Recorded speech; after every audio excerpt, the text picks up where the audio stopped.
Our view is that Saudi Arabia has made great strides in human rights. 50 years ago we had no schools for women. Today 55% of college students are women. 70 years ago we had maybe 90% illiteracy rates. Today everybody reads and writes and goes to school. 70 years ago or 80 years ago, infant mortality rates were very, very high. Maybe 2 out of 3 children died before the age of 2. Today they're at the same level as Europe and the United States. We have life expectancy rates within one generation have virtually doubled. So we take care of our people by providing them security, by providing them healthcare, by providing them education, by providing them opportunity. With regards to human rights as defined by the critics of Saudi Arabia, we have made great strides in terms of liberating women, empowering youth, in terms of reforming our judicial system, in terms of opening up our society, making it possible for young people to be able to realize their hopes and their dreams and their ambitions. This is human rights. This, with regards to the Israeli-Palestinian conflict, is clear. We want a two-state solution based on the Arab Peace Initiative and the relevant United Nations resolution, where we have a Palestinian state and Israeli state living side by side in peace and security.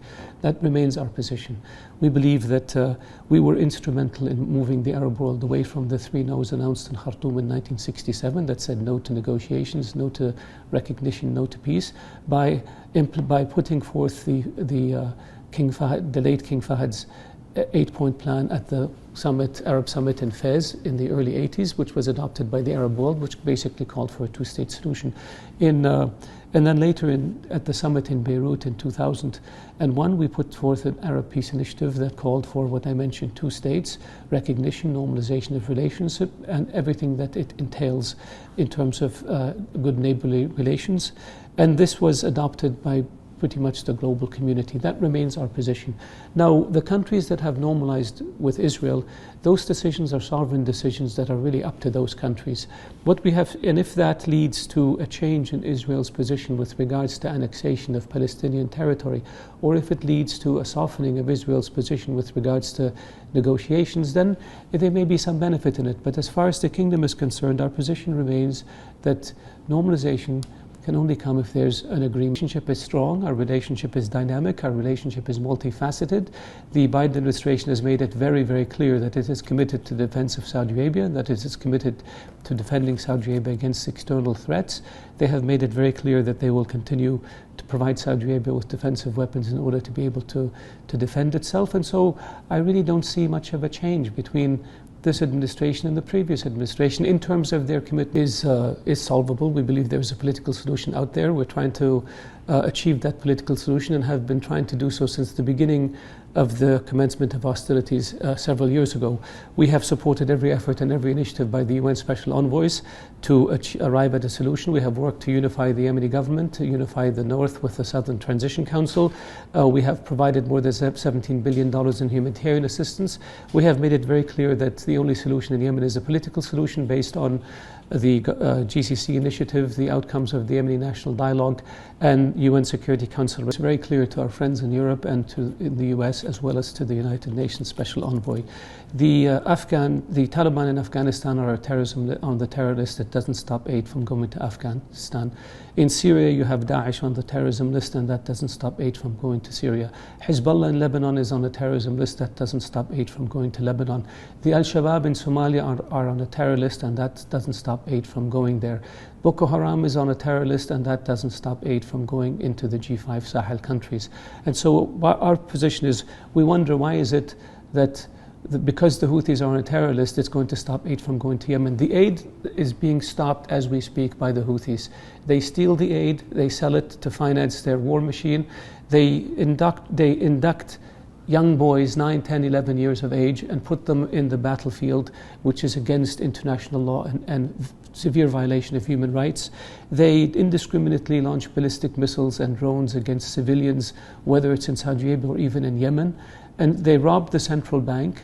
They rejected every attempt at achieving a peaceful settlement or in terms of cooperating with the UN Special Envoy. So the position from our perspective with regards to the Houthi is very clear. All of these was established formally between FDR, Franklin Roosevelt, President Roosevelt, and His late Majesty King Abdulaziz. Franklin Roosevelt was a Democrat. It continued with every American administration, whether Republican or Democratic, and it has grown stronger and deeper with every administration, whether it was Democratic or Republican. Our relationship with the United States is a strategic relationship. We have economic interests, financial interests. We work to fight extremism and terrorism. We work to stabilize the region, whether it's trying to bring peace between Israelis and Palestinians, whether it's Lebanon, Syria, Iraq, Iran, Afghanistan, trying to reduce tensions between India and Pakistan, whether it's stabilizing Sudan, whether it's working to end the war in Libya, whether it's working to deal with the G5 countries in the Sahel in their fight against Boko Haram. We have a huge interest at stake between us, and these interests are facts, and facts are stubborn things. They don't go away. It is in our interest to maintain the best ties with the US and vice versa, and our countries. The relationship was established formally between FDR, Franklin Roosevelt, President Roosevelt, and His late Majesty King Abdulaziz. Franklin Roosevelt was a Democrat. It continued with every American administration, whether Republican or Democratic, and it has grown stronger and deeper with every administration, whether it was Democratic or Republican. Our relationship with the United States is a strategic relationship. We have economic interests, financial interests. We work to fight extremism and terrorism. We work to stabilize the region, whether it's trying to bring peace between Israelis and Palestinians, whether it's Lebanon, Syria, Iraq, Iran, Afghanistan, trying to reduce tensions between India and Pakistan, whether it's stabilizing Sudan, whether it's working to end the war in Libya, whether it's working to deal with the G5 countries in the Sahel in their fight against Boko Haram. We have a huge interest at stake between us, and these interests are facts, and facts are stubborn things. They don't go away. It is in our interest to maintain the best ties with the US and vice versa, and our countries have been doing so for almost made clear that they want Iran to go back to the nuclear agreement, and they want a nuclear agreement that is, to quote Secretary Blinken, stronger and longer, meaning this is something that we've been advocating since the advent of this deal.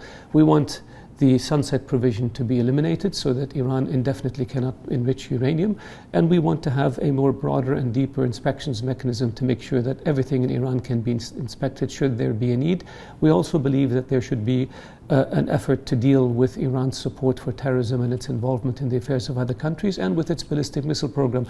I think on these three issues we are in agreement with the Biden administration as well as with our European friends and allies. The question is, what is the best way to move forward? We believe that maintaining maximum sanctions on Iran is what will compel Iran to come to the negotiating tools. And drones that came into Saudi Arabia are Iranian manufactured or Iranian supplied. Several of them, as we've said, came from the north, several came from the sea. The United Nations laid responsibility for the attacks against Abqaiq on the Iranians, as have other countries that we invited to join us in the investigation. So it's very clear to us where these missiles are being supplied from and where they're being built.